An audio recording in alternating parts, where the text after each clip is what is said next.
Research Now.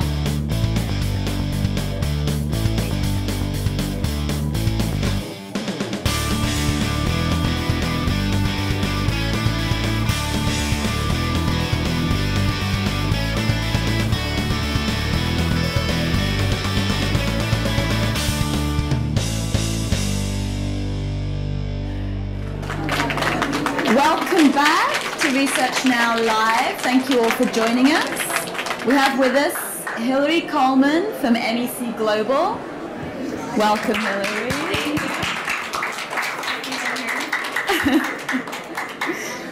So you've been at MEC for just 11 months now? Yeah, just about. Yeah. Director of Analytics Insight. You're enjoying it, right? Yes, I'm loving it so far. It was nice to get back to the sort of research without an agenda. Yeah. Kind of whatever is the best thing for our clients after coming from sales side research for 4 years. Yeah. It was nice to get back to that kind of puzzle solving and not really knowing what that puzzle might look like. No. It was definitely a big help. Good. So let's jump right in. What do you think are some of the most interesting changes in consumer behavior that you've seen throughout the past year or two? So for me, I think it's this idea that it's almost like platform invisibility. So it used to be 10 years ago, 12 years ago, when you were talking about television, there was no clear distinction between the content and the device. Right. It was all one thing. And now when you think about television, what is that and what are we really referring to? So if you look at something like Grey's Anatomy, it's television when I watch it on ABC on prime time on Thursday night. Right. Or if I TiVo it and watch it on the weekends. What happens then if I stream that Grey's Anatomy program through Hulu on my tablet? Is it still television? Is it now online video? Right. And if it is online video, what if I am streaming it, but I'm doing it through my TiVo, and now I'm back to watching it on television again? Absolutely. So it's that idea that you've got the content and you've got the platform, and the lines are getting really blurry between them, which presents some really interesting challenges from a research perspective. And how do you measure that? So one of the things we've done at MEC is trying to align all of our disparate research practices under this one umbrella to really be able to get at the measurement at the consumer level and the way consumers are choosing to view content and engage with it. Very interesting. So a lot of this content that people are using and downloading, streaming different avenues, like it's all on mobile and smartphone. Yeah. So where do you see the world of mobile going in the next 5 years or so?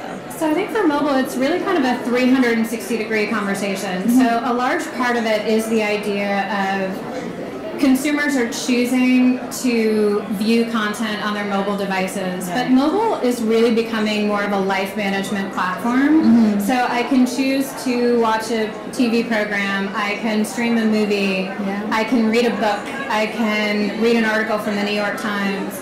I can go into Best Buy and use it as I'm searching for pricing. Absolutely. So it's really about all of the different ways in which it's becoming a touch point for the consumers. So it's understanding how consumers want to use it. And then the next question that follows is how are advertisers going to reach consumers differently?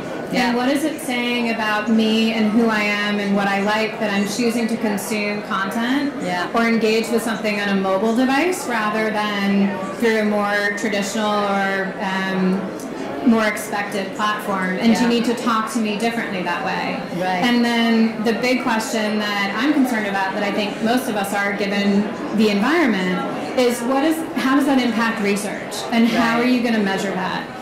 And I think that historically the measurement piece has always kind of come last. The consumers drive the innovation, the advertisers catch up, and then it becomes, okay, we need to figure out how to measure it. We have to evolve. So hopefully with mobile, as it becomes more and more entrenched and the content starts to be developed for mobiles from the get-go, hopefully there's a better opportunity to integrate the measurement into that process from the very beginning. That'd be the dream, right? It wouldn't it? It would be great. And cross-platform measurement would be great too. So I know you don't tweet, but I haven't embraced it yet. I'm just not sure that I want that much visibility into my life yet, because I'm not quite sure I'd use it responsibly. But I'm curious what the first app you ever downloaded was? So I started where I think a lot of people started. I started with Facebook. Right. So I got my iPhone the last day that they had the unlimited data. Yeah. I literally, like, I hopped in a cab. It was 11 o'clock at night. I went to the 24-hour Apple store on Fifth Avenue, and I got my iPhone. And then Facebook didn't come preloaded, so he downloaded it for me. So I like to think I've evolved a little bit since then. So the most recent app I downloaded was Get Blue. Okay. And I've been having a lot of fun playing around with that, but it's still the idea of, like, do I really want all of my Facebook friends to know that my Sunday night ritual is getting caught up in the marathon of Snapped on Oxygen? Like, I'm not really sure.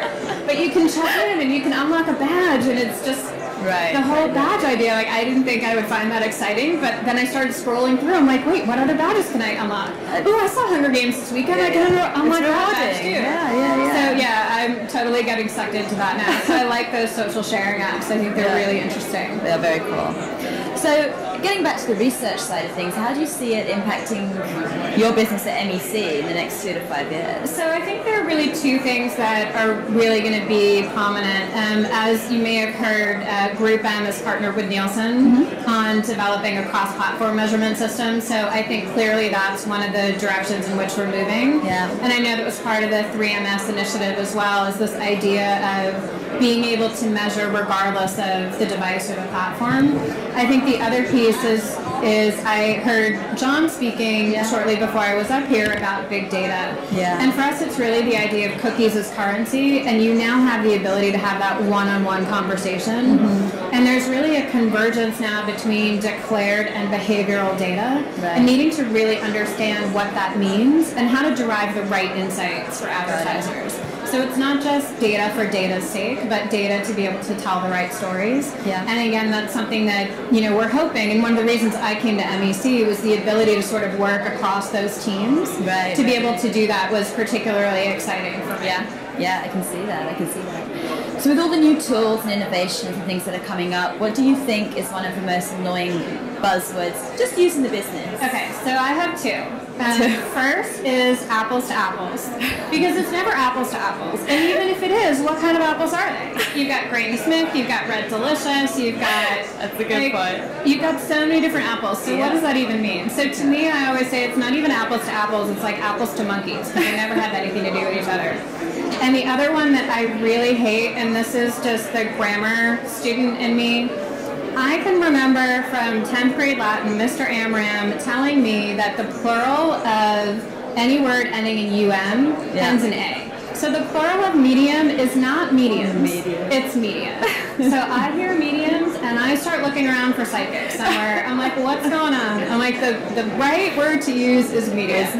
So I know that's kind of, we're getting a little looser with that rule. I was reading an article in the New York Times that was talking about for millenniums, and I'm thinking it should really be for millennia. But it's the New York Times, so I don't know. So that's probably my biggest is I just want to get up there and go, no, stop, it's media. We're in the media business. We'll have to remember that. Yes. We have meetings with Hilary. Make a note.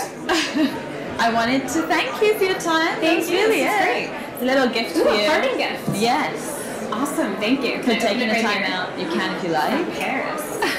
Oh, cool. Hands, everybody. Awesome. Thank you very much. Thank you very much. That was it.